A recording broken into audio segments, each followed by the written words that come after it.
Olá, estamos ao vivo na nossa última live.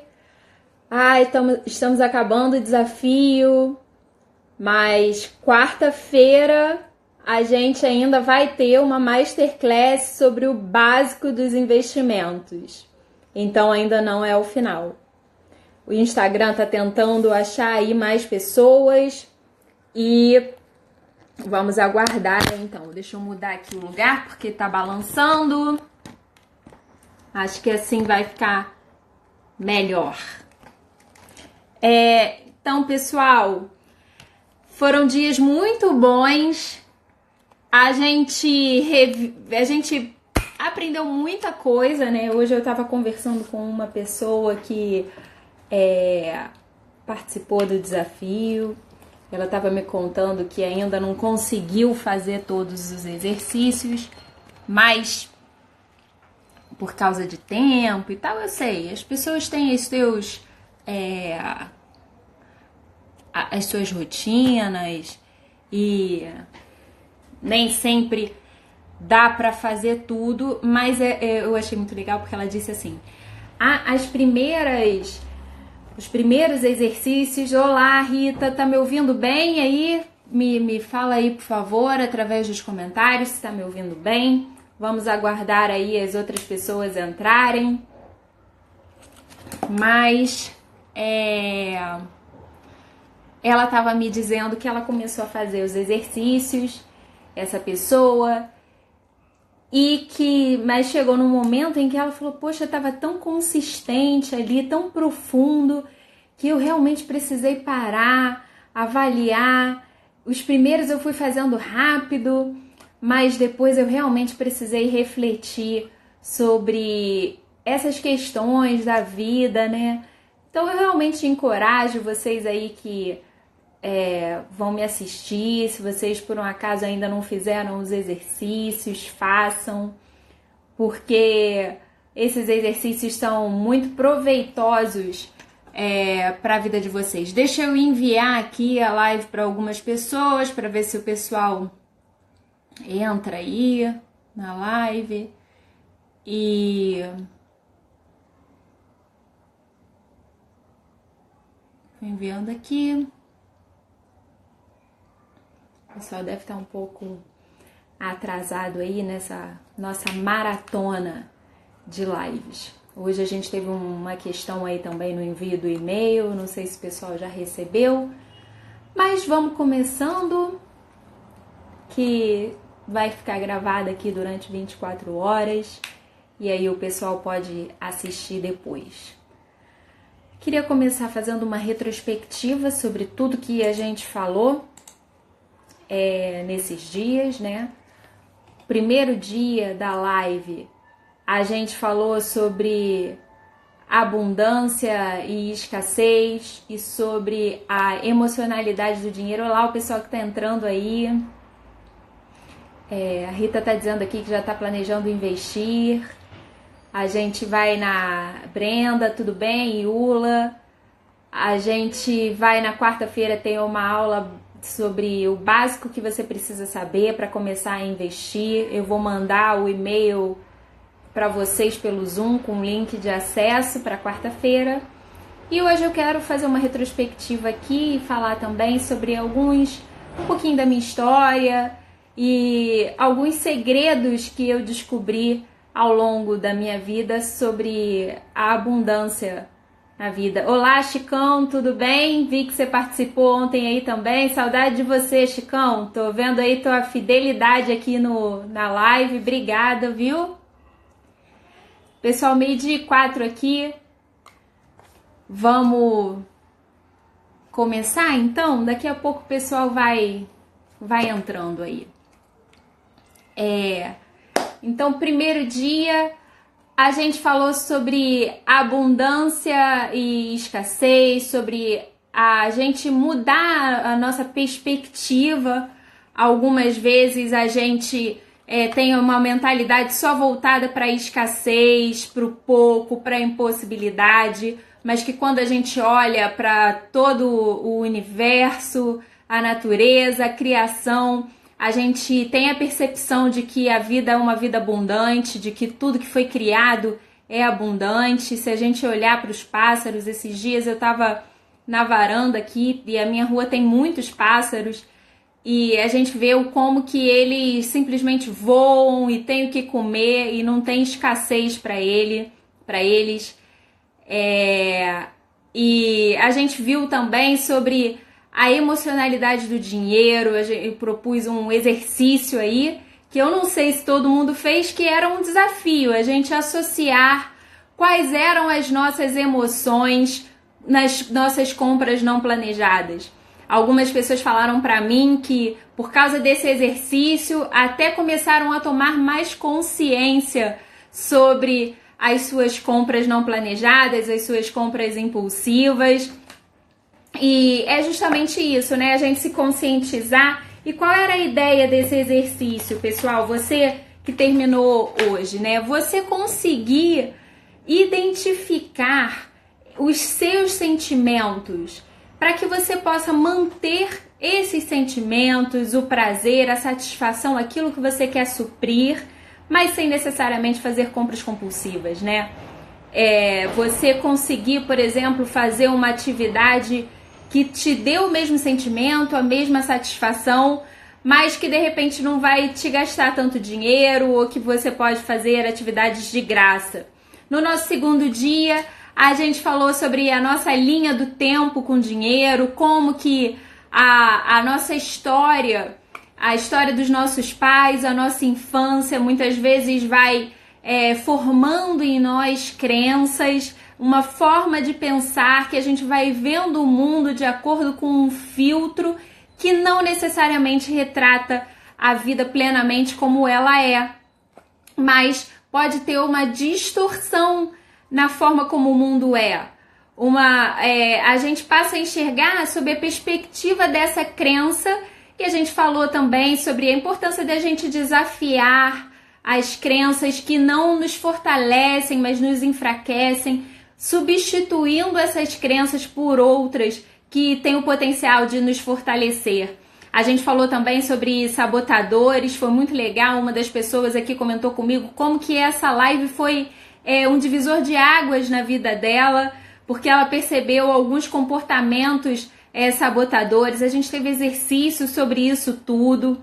No dia 3, a gente falou sobre algumas ferramentas de clareza, né, sobre a roda do dinheiro. Então, analisar o seu nível de satisfação financeira, fazer um retrato da sua vida financeira para você ver quais as áreas que de repente você pode dar mais atenção e que dando mais atenção vai te dar mais sanidade financeira. A gente falou também sobre os 4 pilares da inteligência financeira. Muitas pessoas pensam que só precisam ganhar dinheiro e se elas ganharem dinheiro vai ser a solução da vida delas, mas e quantas pessoas que a gente já não viu aí, vencedores de reality show, de Big Brother, jogador de futebol, que ganham uma fortuna, pessoal que ganha na Mega Sena e que depois perde tudo.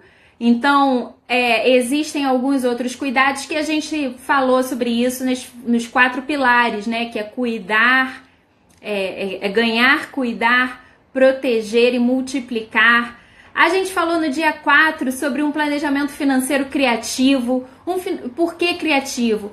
Um planejamento que se adequa à sua realidade, de acordo com a sua rotina, né? Não é um planejamento chato, mas um planejamento que vai funcionar adequadamente para você. E eu te dei várias ferramentas aí para você planejar o seu futuro, ter mais clareza das coisas que você quer. Eu acho que foi bem profundo, né? Tanto é que no sábado e no domingo eu não passei mais exercícios para que vocês pudessem ter tempo para se dedicar a esses exercícios. No dia 5, nós falamos sobre uma mentalidade investidora, quais são as formas como a gente deve pensar, mesmo aquelas pessoas que de repente hoje estão com dívida e que não se pensam investindo, não vislumbram agora essa possibilidade, mas a gente falou sobre formas como elas poderiam pensar, o como pensar quando se quer investir. Ontem a gente já falou sobre algumas siglas financeiras. Eu me senti aqui um pouco limitada na live, porque eu não consegui mostrar muito bem a tela do computador, mostrar algumas coisas. Mas apesar disso, muitas pessoas falaram que foi muito importante, né? Eu vi alguns comentários, o pessoal falando, nossa, foi muito esclarecedor, foi muito bom, coisas que eu não entendia, siglas que eu achava que era tudo grego e você conseguiu traduzir. Mas mesmo assim, na quarta-feira, às 9 horas da noite, a gente vai ter uma masterclass em que eu acho que vai ficar ainda mais claro para você que está querendo entender um pouco mais e perder o medo de investir e se sentir mais seguro. Então, se você ainda não está inscrito no desafio, se inscreve para que você possa receber o link de acesso para essa masterclass na quarta-feira. Se você não sabe como fazer para se inscrever, me avisa que eu te passo todas as informações. Se você tiver com dificuldade, me passa o seu e-mail, eu faço a sua inscrição. Mas não fica de fora dessa masterclass, porque nessa masterclass eu também vou apresentar uma oferta super especial que você vai ficar sabendo em primeira mão nessa masterclass na quarta-feira. Então, eu quero que você participe, vai ser muito bom, enche seu coração de expectativa e curiosidade aí para saber qual vai ser essa oferta. E hoje a gente vai falar sobre os segredos da abundância, de uma vida abundante. E eu vou compartilhar com você um pouquinho também da minha história. Eu compartilhei aqui no início, mas eu sei que tem muita gente nova por aqui e eu quero compartilhar com você um pouquinho também de alguns segredos que eu fui descobrindo sobre uma vida abundante e uma vida mais satisfeita financeiramente, que eu melhorei a minha relação com o dinheiro. Então, pessoal, um primeiro segredo, né? Hoje eu tava de manhã lendo aqui, meditando. E tem uma carta que foi escrita por Paulo, né, por São Paulo, aí, que ele escreveu para um colega dele de trabalho, que era Timóteo. E nessa carta ele fala assim para ele, ô Timóteo, a piedade com contentamento é grande fonte de lucro, porque a gente não trouxe nada para esse mundo e a gente não vai levar nada dele. Por isso, se a gente tem o que comer e o que vestir, a gente pode estar satisfeito com isso. E a primeira ponto, né, de uma vida abundante é a gente ter contentamento. Paulo teve uma outra carta que ele escreveu também, em que ele falou para um pessoal que morava numa outra cidade, né, e ele estava contando algumas histórias da vida dele, e ele falou assim, eu aprendi a viver contente em toda e qualquer situação. E isso é um desafio para a nossa vida, porque muitas vezes a gente não sabe viver contente, ter esse contentamento independente das circunstâncias, um contentamento que é interior, interno, pelo simples fato da gente estar vivo, da gente fazer parte dessa existência, das dádivas que a gente tem, né? Então isso é um grande segredo. Muitas vezes o que acontece? A gente vai vivendo num modo automático, desintonizado conosco mesmo, com aquilo que a gente sente, sem ter a percepção daquilo que a gente quer, qual é o caminho que a gente quer perseguir, qual é o alvo que a gente quer alcançar, e a gente vai vivendo num modo automático. Eu tô participando aí de um outro desafio essa semana, do Ítalo Marcilli, e eu achei muito legal. O primeiro dia ele falou pra gente ficar 10 minutos sentado assim, em silêncio, né? E como que a gente tem dificuldade em ficar em silêncio, esse negócio aqui, pessoal, o meu pedestal aqui tá meio quebrado, que ele caiu no chão outro dia. Tá dando, deixa eu tirar daqui. Mas como que a gente tem dificuldade em ficar em silêncio, em parar a nossa mente, né? E eu fui ali para a varanda e eu sentei ali e primeiro a minha cabeça pensando mil coisas, pensando sobre desafio, pensando sobre coisas. E eu comecei ali a ficar sentada, a acalmar, comecei a olhar a montanha, daqui a pouco eu comecei a olhar os pássaros e a ter a percepção do vento batendo na minha bochecha e o movimento, e eu pude acalmar e entender, poxa, eu tô viva, né? E eu faço parte dessa existência, e isso foi acalmando o meu coração, sabendo que eu não tô no controle de todas as coisas, mas que eu acredito muito que existe um Deus que está no controle de todas as coisas e que Ele supre e que Ele é soberano. E isso foi me trazendo uma presença, né? Porque às vezes a gente não está presente.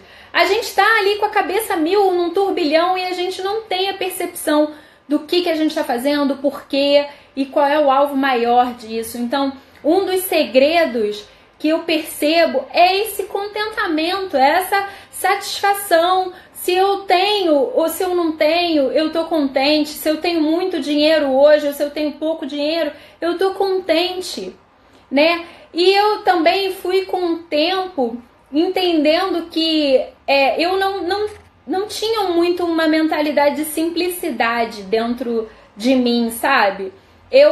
Na verdade, eu não tinha muita consciência de muita coisa e eu vivia muito. Eu já contei até a minha história aqui, né? Quando eu comecei a trabalhar no mercado financeiro, eu me sentia um pouco inferiorizada em relação às pessoas. Eu achava que eu era a menininha pobre ali, que não tinha estudado na PUC, eu tinha estudado numa universidade pública, eu não tinha feito economia, eu não era filha de judeu, então eu não morava na zona sul do Rio. Então eu me sentia ali deslocada, eu não me sentia como as pessoas.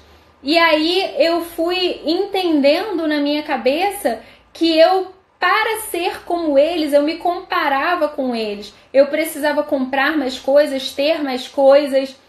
E eu fui tendo uma vida de cada vez mais necessidades. É engraçado, assim, eu percebo que o mercado financeiro tem um pouco disso, né? Vai gerando uma necessidade em você maior para que você se queira sempre mais e produza. Na verdade, não só o mercado financeiro, como o mercado de trabalho, né?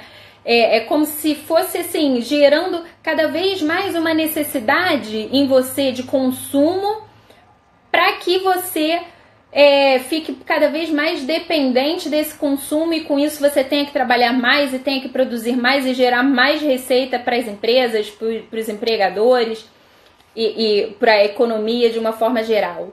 Mas em 2015, mais ou menos, eu comecei a questionar a minha vida, questionar realmente aquilo que era importante, que tinha valor de fato.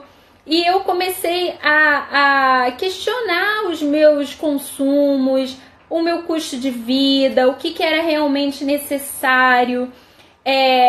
Outro dia mesmo eu estava fazendo uma limpa aqui nas minhas coisas e eu percebi que eu tinha uma coleção, nada contra quem quer colecionar as coisas, mas eu comecei a ver que eu tinha uma coleção de copinho, um monte de coisa, um monte de tralha. E pra que eu tinha tudo aquilo? Por que... Na verdade, era uma questão até de um vazio, sei lá, de querer suprir, uma necessidade de suprir com coisas. Mas eu fui aprendendo a ter uma vida simples, né? Desde 2015 eu comecei a me planejar, porque eu queria passar um tempo no exterior, eu queria passar um tempo de uma aventura mesmo, que eu queria viver com Deus. Eu queria viajar por vários lugares e eu comecei a ter cada vez mais uma vida mais simples e eu fui vendo que eu necessitava de cada vez menos coisas. E é interessante, porque quando a gente pensa em abundância, a gente pode pensar que a gente tem que viver uma vida com muito, né? Mas uma vida abundante é uma vida plena, é uma vida despreocupada, é uma vida satisfeita. E eu fui percebendo que quanto mais simples eu pudesse viver, mais plena era a minha vida, mais abundante podia ser a minha vida. E eu fui também, eu tive experiências, sabe? Em 2015 eu contei isso aqui também.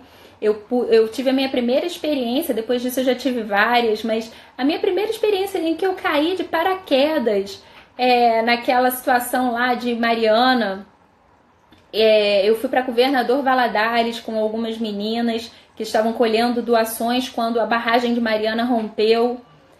E ali a gente passou por diversas situações, mas alguns entraves do governo que queriam arrestar as doações, não queriam doar para todo mundo. Enfim, tô fazendo uma história muito longa, curta, e depois eu posso contar mais sobre isso aqui. Eu acabei sendo o ponto de contato do Brasil inteiro para criar uma rede de segurança para as doações, porque se as doações fossem feitas através dos órgãos públicos, elas não seriam distribuídas. O governo estava querendo abafar a situação e não queria chamar a atenção internacional. E a gente criou uma rede de doação com Brasil, dono de transportador, frigorífico, mercado, enfim, foi um negócio que foi gigantesco. E eu me vi ali diante de um problema real, de pessoas reais, e o meu coração ele foi completamente transformado ali com esse sentimento que surgiu dentro de mim de caramba, eu quero ajudar o mundo, eu quero viver uma vida com mais propósito, eu quero poder cooperar para a vida das pessoas e servir ao mundo com todo o meu potencial. Eu fico até emocionada, eu sei que tem pouca gente aqui, mas talvez outras pessoas vejam. E, sabe, da gente poder explorar o potencial que a gente tem, os talentos que a gente recebeu para servir ao mundo, os recursos que a gente recebeu, o dinheiro que a gente tem para fazer diferença nesse mundo, para ter um coração generoso e desapegado, para fazer diferença, para eu não me botar numa posição de vítima, de que o governo tem que fazer isso, o órgão público ou a ONG. Eu, hoje, posso fazer diferença com o conhecimento que eu tenho e repartir, com o dinheiro que eu tenho e repartir. E isso foi um dos motivos também que me trouxe para querer trabalhar com finanças pessoais e hoje vir aqui e me expor diante da internet. Não é cômodo gravar vídeo, não é confortável você vir aqui diante de uma câmera, produzir conteúdo, falar, mas eu percebi que as pessoas, como que eu fui vendo, como que as pessoas vão sendo aprisionadas nas suas emoções, nas suas vidas, nos seus relacionamentos, quando elas têm uma vida financeira desequilibrada, quando elas não sabem lidar bem com o dinheiro, os seus relacionamentos são afetados, a família delas é afetada, o sono delas é afetado, elas ficam preocupadas, ansiosas, não sabem como resolver o problema, não conseguem ver as circunstâncias adiante e elas ficam ali aprisionadas e escravizadas por uma situação emocional que sabota a vida delas. Então eu comecei a sentir carga pelo conhecimento que eu tinha, pela situação de vida que eu tive, porque eu também era uma pessoa que não soube lidar com dinheiro, mas eu fui livre disso, eu aprendi a lidar com dinheiro de uma forma que ele hoje é meu parceiro para viabilizar não só os meus sonhos, mas como para me dar capacidade para servir melhor o mundo, para doar e para trabalhar em função de outras pessoas. E eu comecei a perceber o quanto de talento também que eu tinha, de conhecimento e que eu poderia compartilhar com pessoas para que elas tivessem a vida delas transformadas. Então, eu quero encorajar você a pensar qual é o talento que você tem, para que você não enterre esse talento, mas para que você possa multiplicar esse talento em favor do mundo, em favor das pessoas, para que você não fique aprisionado no dinheiro. O dinheiro é apenas uma ferramenta. Ele é uma ferramenta importante? É.